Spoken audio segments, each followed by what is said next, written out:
Is it legal? Hello and welcome to this video. I'm Marcus Hayes, and this evening I'm going to be taking MOREDOOR, my MOREDOOR Mk2 Escort, to a car meet that's being hosted by probably my favourite local car group, Ghetto Street Meets. I need to do some general maintenance checks on MOREDOOR before then, but before I crack on with that, I want to mention a few things. First of all, massive thanks to everyone who's been in touch to offer their services regarding MOREDOOR's rust issues. As I mentioned in a previous video, she's starting to go a bit rusty here, and the same the other side. I'm not just going to be patching up those areas, I'm actually going to be cutting off the whole front end and replacing a lot of the panels. It just makes it easier to strip the car down, and it means that the car will be more future proof. So to everyone who has been in touch, I'll definitely get back to you in the new year, regardless of who I actually get to do the job, unless millions of you get in touch, and then I'll just announce it on a video once I've actually found someone to do the job. One thing I didn't mention before is that I regularly go up to Northampton to see my parents, so if you've got a welding business anywhere around that area, that could also be convenient for me. But as I said in a previous video, I actually live just outside North London, so anywhere in the North London or West London area inside the M25 would be convenient for me. And I must stress again, I'm not expecting someone to do it for free. It'd be nice if I could get a decent deal, because obviously I'll be documenting the job on the YouTube channel, which means you get a bit of advertising. But I'm more interested in finding someone who actually knows their way around a Mk2 Escort. But as I said before, it doesn't have to be a show-winning job, you know, it's only a rat-look drift car. So yeah, get in touch if you want to get involved in the project. I also want to send a massive thanks out to everyone who's been in touch with suggestions as to why MOREDOOR's engine is leaking. I personally think it is coming from the sump gasket. I am actually going to be trying a cast alloy sump, which should give the block a lot more rigidity. I've actually purchased this sump off of eBay. It was listed as an 1800 Zetec Fiesta sump. I think that would be like a Mark III Fiesta. And when I spoke to G19 Engineering, they advised me to get one that had an F cast into the bottom here. Now, I think it's pretty much the same as a silver top Zetec sump, but I think the materials used in the alloy varied, and that is why G19 Engineering prefer to use one that's got an F cast into it. That's not to say you can't use a silver top sump. I know people who do use those and weld those up. I think it just means you've got to use a certain filler rod when you're welding. But as G19 Engineering are going to be making my sump, I thought it'd be best to get the sump that they recommend. One thing I forgot to mention recently is that most people in the comments seem to be saying leave these holes in the bonnet because they add character. I agree, to be honest, so they won't be getting sorted out anytime soon. So with all that being said, it's time to get MOREDOOR jacked up and give her a bit of a nut and bolt check underneath.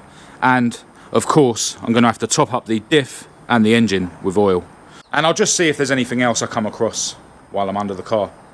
Now I just realised I've only got one axle stand here, which is a shame, because I wanted to get the car jacked up and level so I could check the gearbox oil. So we'll just see how it goes.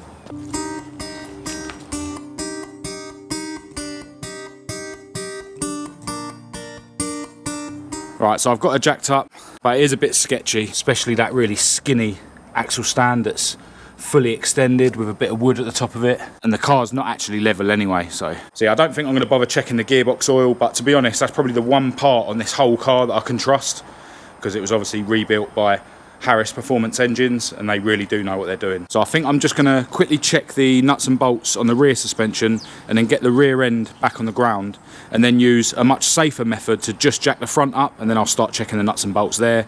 And then I've got a few other general checks to do, and then the engine and diff oil I can top up when the car's back on the ground. One of the things that was on my list of doing today is this anti-roll bar washer here is the wrong way round. I put it around the wrong way round last time I put the car together. But as you can see, these washers are mullered anyway, so I need to replace them. So seeing as I can't jack the car up properly and those washers need to be changed, there's no point turning that washer around today. I'll get some new washers and I'll do it another day. Anyway, I'm going to have a quick nut and bolt check on the stuff under the front, and then I'll have a look what's next on my list. Well, the steering rack was definitely loose. That might explain why I've got a bit of a steering wheel wobble and vague steering. The locking tabs for the top bolts weren't bent over. It's just my laziness, really. The bottom ones have got the tabs bent round, so I'm assuming they're still tight. Give you a closer look at those locking tabs. So basically you bend this wing up and then it stops the bolt being able to be undone. Yeah, I've done the top two now, so hopefully I'll be able to notice a difference in the way that it drives. And you are supposed to have a similar locking tab thing on the anti-roll bar bolts here, but as you'll know if you've been watching my videos, the anti-roll bar seems to have to come off every couple of months, so that's why I never bother putting them on there, and I just have to keep checking that the bolts don't keep coming undone. Yeah, the other day I noticed that there's a bit of moisture on the chassis leg right below this master cylinder. Now I've just given the master cylinder a wipe, that was also wet, and there's definitely too much brake fluid in there, which is not good. So last time I changed the pads, I obviously didn't take some of the fluid out of the reservoir. Now obviously brake fluid can eat through your paint and start making things rust. I've given the chassis leg a wipe, but I'm going to clean it a bit more thorough with some brake cleaner, and then I'm going to take some fluid out of that reservoir, because obviously there's a breather hole in the cap of your brake master cylinder, so where the car gets chucked around, if the fluid's too high it can actually come out of that hole. So a pretty silly mistake really to leave that full up, but as I always say, I'm not a professional mechanic, and at least I've realised now, so I can rectify the problem. I'll just use this bit of tissue to soak up some of the brake fluid. Probably best to use a rag, but the only ones I've got at this garage are absolutely caked in oil. I don't know if the camera's picking it up if I wiggle it, but basically the fluid is just up to the level there where the two halves of the reservoir join, which I think is where it's supposed to be. Just put the lid back on and give it a really decent squirt with brake cleaner. Try and get some down on that chassis leg as well and give it another wipe. Alright, one other problem I've got with this car, the brake light on this side hasn't been working now for a couple of weeks. I really should have ordered some bulbs, but because I'm using red bulbs in here because I've got tinted rear light lenses, I need to order them online, because in Halfords they're ridiculously priced, like 12 quid for two I think it is. I'm not paying that. But what I'm going to do now is see if I can just clean up the contacts where the bulb connects to and see if that sorts the problem out, because it might not actually be the bulb at fault.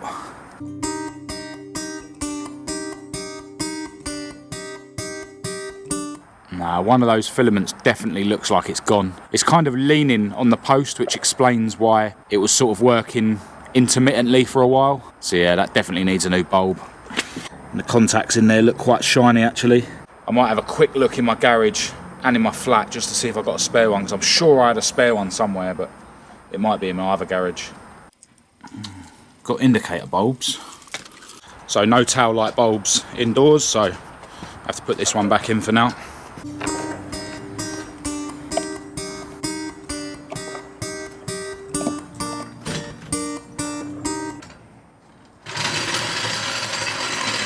Oil leak life.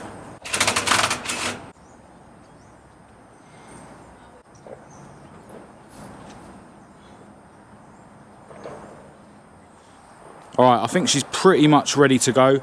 I wasn't able to top the oil up because I've run out, but I should be able to get some from Euro Car Parts pretty cheap. They normally have a discount code every weekend, and this weekend's Black Friday weekend, so should be able to get a good deal on that. The other thing I need to do today before we get to the meet is get some fresher rubber on the back. These budgets are nearing the legal limit, and because we're going to a ghetto street meet, I want plenty of tread to burn. I've got these semi-slicks on my banded steels, but I don't want to waste them doing donuts and burnouts. Luckily I've got some nearly new budgets in my other garage, and my other garage is closer to where the ghetto street meets are normally held. They haven't actually announced the location yet, but I reckon it's going to be in that area. And my other garage is also close to the tyre shop that I use, because the nearly new budgets that I've got are actually mounted to some Volkswagen Steelies at the moment. So I'm going to go in now and get cleaned up, and then we can hit the road and sort the oil and the tyres out and then get to the meet. Just got Kat to put MOREDOOR away for me because my arse is so dirty. Splashing out. How am I doing this? I think it's about time we persuaded Kat to have a go at drifting this car. If you want to see Kat trying to drift this car, Put it down in the comments. I've been trying to persuade her for years. And just like that, we fast forward into the evening time. It's a bit earlier than I'd normally head out to go to a car meet, but we need to deal with oil and tyres first.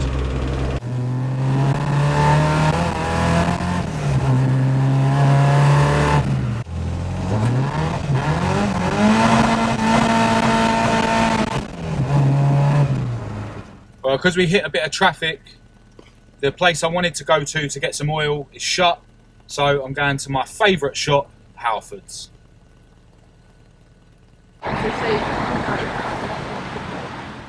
There's so many cars on the road this evening, but it is Black Friday weekend. But luckily, we've got loads of time to get to the garage and pick up the tyres and then go to the tyre shop. Traffic.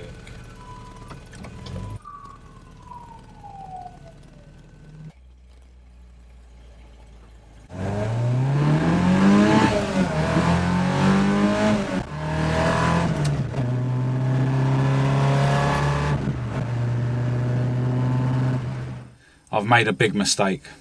I'm literally just round the corner from my other garage and I've just realised that I haven't got the keys.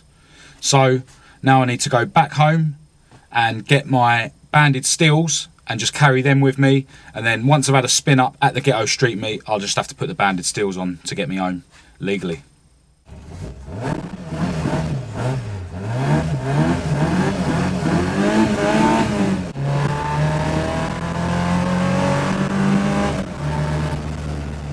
Getting really tired of running around. That was shit.